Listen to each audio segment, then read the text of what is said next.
And, you know, just a really quick demonstration, we'll take this one here again, and we'll just go ahead and drag that out, and you're going to see this is what we're going to be creating, something that comes out and up and over and has all these undercuts that we can now use as a 3D vector displacement alpha. So what I'm going to do is hit the comma key, we're going to go to Project, Miscellaneous, and we're going to double click this Brush 3D template. So if I go ahead and choose that, it's going to say project will change. You want to say changes? I don't. This is just kind of demo stuff, so I'm going to hit no. And that's going to go ahead and clear ZBrush out and just open up this project. So you're going to see by default there's a polyplane in here. My material is set to skin shader 4 and my color is kind of a dark gray. You can change your color if you want to. You can change your matte cap, you know, or material if you want to. It doesn't really matter. The important thing is you have a plane here. It's got subdivisions on it, and it's just geometry, so you can start sculpting on this plane and start creating your own vector displacement alpha. So let's talk about the rules a little bit, because there are some restrictions. Basically, it all boils down to you can do whatever you want and you can create whatever you'd like as long as you're only pulling that information from this plane, which means you can't use Z-modeler brush, you can't do like extrude faces or add edge loops, you can't use Dynamesh or insert mesh brushes to change anything about this plane. You have to use this plane in order to create your meshes. Now, of course, there are some tricks in here that you can do to get not just organic shapes, but also hard edge shapes, and we'll get to those in just a bit. But just for something really simple, it is a plane, and you can sculpt on the plane using whatever in ZBrush you'd like. So you can use projection mask, or you can use radial symmetry, and we'll go ahead and do all of that stuff here. So what I'm going to do is go over here to transform, and I'm going to drag this white dot over here, and we'll talk about activate symmetry. Right now, our symmetry is activated in the X. You can activate radial symmetry here. You're going to want to activate radial symmetry in the Z, apparently. Since this is Z forward here, if you go down here to the floor with the floor turned on, you can see this is Z forward. The floor is turned on by default. If you want to turn that off, you can. Or you can leave it on if you kind of want to orient yourself in space here. Now you're going to see while I'm sculpting, this isn't really that high res, but you can kind of start sculpting, and then you can go up to you can kind of raise the resolution here, and then you can hold down Shift, and you can smooth. You can also feel free to make polygroups if you want to hold down Control and then paint in some polygroups. Hit Control W to group mask, clear mask. You can use polygroups as much as you want to because it's not changing the mesh at all. It's just kind of tagging these faces as different polygroups. So feel free to use polygroups.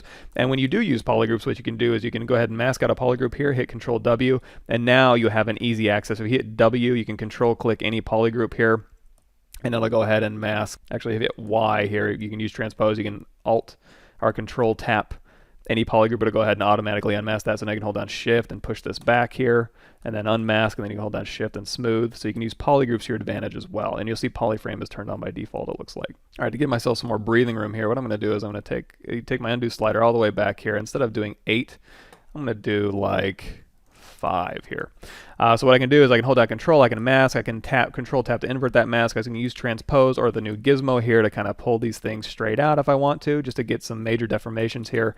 And then I can hold down Shift to smooth. I can use snake hook, so you can go BS H, and that'll grab your snake hook brush. You can kind of pull these things out and around, just like that one mouth that we saw. You can pull these around this way and kind of twirl them out. Now you're going to see we're very quickly going to run out of resolution on these meshes. And unfortunately, we can't use Dynamesh to kind of give us new resolution. We can't use Z-modeler or anything to modify this mesh very much. So what we got to do is we can either go over here to the subdivisions and add more subdivisions and then smooth. We can also go over here to the deformation menu, and you're going to see there's a relaxed plane grid. If you crank that up, what that's going to do is kind of redistribute the geometry so that it kind of spreads out the geometry a little bit more evenly. And of course, with any deformation, you can go ahead and mask out areas you want it to, invert that mask, and then apply the relax. You can also do just relax. And this one doesn't look like it respects masking very much, but you can use relax if you'd like. Probably one of my more favorite things to do is I'm going to drop this down to like subdivision level 4, and you can go through here and you can kind of smooth, and you can manually relax this geometry in here. And then you can go to subtool, project, and then do reproject higher. What that's going to do is take this lower res geometry that you had and then reproject that geometry back out. So you can go back in here and smooth this out.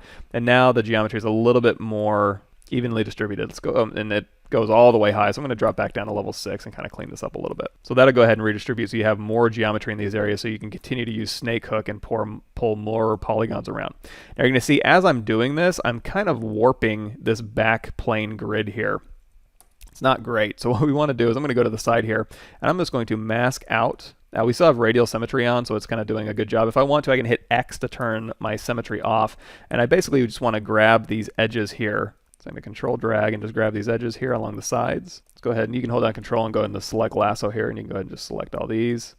And we'll go ahead and select these edges. So the reason why I'm doing this is I want to snap these edges back to a square like I started out with my original grid here. So what I can do is Control Tap to invert that. And go to my deformation menu here, and we can do this morph to grid slider. So if I crank this all the way to the right, it's going to morph this back out to a flat grid plane. That's just going to make it a little bit nicer on the transitions when we make this a vector displacement mesh, so my edges will be a little bit crisper and won't be so wobbly. So I can, continue to just make your edges as nice as possible, make your geometry nice as possible. Another thing you might want to do is if you do want these edges, this edge border always available for you to kind of mask out and then morph back to grid, what you can do is go ahead and just save a polygroup out, just like we did before.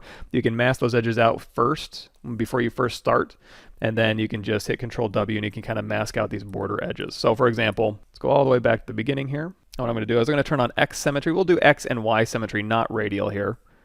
And now we can just mask out this side and this side. We can hit Control W, and now I always have a polygroup border that I can select, or I can hit, we'll just go ahead and Control Shift to select to isolate it, Control Tap in my document to mask it, Control Shift to bring everything back, and then Control Tap again to invert that mask. What that'll allow me to do is no matter how I'm sculpting or what I'm doing, I can always go back here to deformation, morph to grid, and it'll just morph those corners right back out. So we'll switch this back to Z, radial count. We'll go ahead and use our snake hook here, and we'll go ahead and pull some stuff out and around like this. So we can go ahead and smooth this down. We can drop down to a slightly lower subdivision level, smooth that geometry out, hit reproject higher. And if you don't want to reach reproject all the way to 9, what you can do is you can go to like subdivision level 6, hit delete higher, and then go back down to 5, smooth it out, reproject higher, and then it'll only go to 6. Now you can continue to hit Control D to give you more resolution on your plane, and it still should do vector displacement just fine. So let's go ahead and finish this out. I'm going to mask this area out. I'm going to hit W. We'll just push this back with our gizmo here. We'll smooth this. We'll go into clay brush, just B, C, L,